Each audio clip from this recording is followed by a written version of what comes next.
Brent closed down his computer and went into the briefing room. Nobody held up a hand indicating they had something to tell him, so he walked amongst them. Everybody seemed to be on the phone. The noise was at a level he hadn't seen since the beginning of this investigation, and it gave him a considerable buzz. He leaned over the computer of the young constable he could never remember the name of and asked him what he was working on.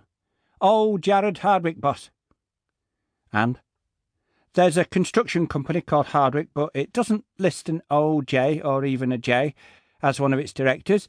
I'm running a search through Company's House to see who the directors are, because the business is Chesterfield-based, close enough to be a consideration."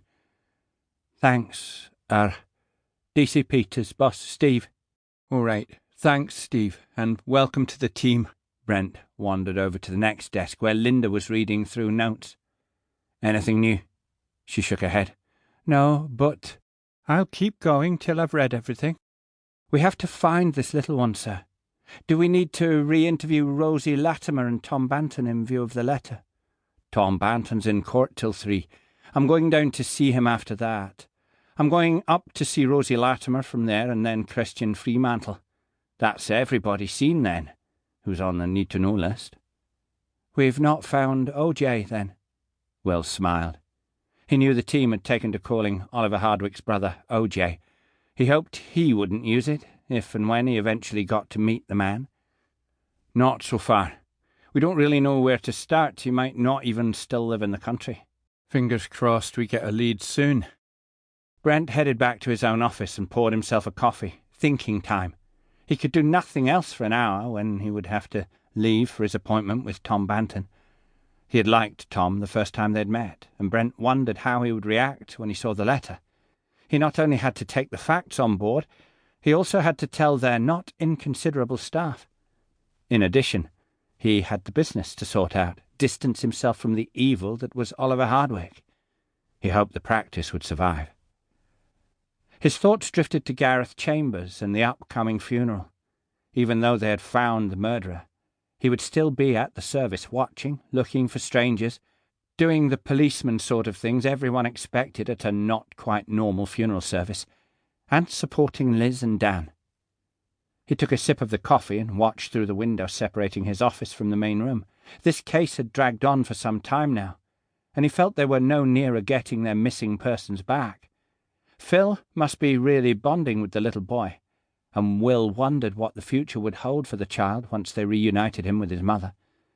Phil would most likely insist on being a part of his life, but would Liz be able to handle that? Would Rosie and Melissa? The whole thing was such a mess. Convoluted lives, insecurities. Everything that could possibly go wrong had already done so. Could it ever be put right?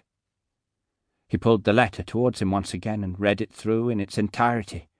If he hoped for enlightenment that hadn't been there earlier, he was disappointed. It still wasn't there. The worst thing was that he could hear Oliver's voice reading it aloud. The phrases, the overall tone, it was all Oliver. Slightly pompous, not too friendly, the one in charge.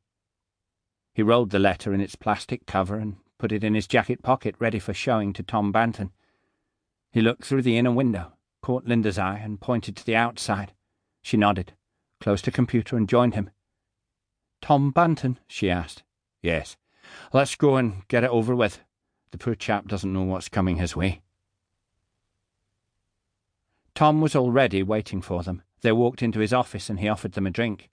Both declined, and he wasn't impressed. He deliberately waited for them before getting himself a drink, thinking they would join him, and he had to miss out by being polite. "You have some progress?" Brent nodded. "Yes, sir, we do. I have something I want you to read. It's your partner's suicide letter." "So it was definitely suicide." "Shit! I've known him all these years and never saw anything that would lead me to think he was falling apart. There's a lot more to this letter than simply falling apart, Mr. Banton. Be prepared. It's not pleasant reading." Tom took it from him and smoothed it onto his desktop. He said nothing until he got to the end, then went back to the beginning and read it again. "How did I miss this, D.I. Brent?" he said eventually. "How can I have known this man for all these years, almost loved him as a brother, and not known he was capable of this.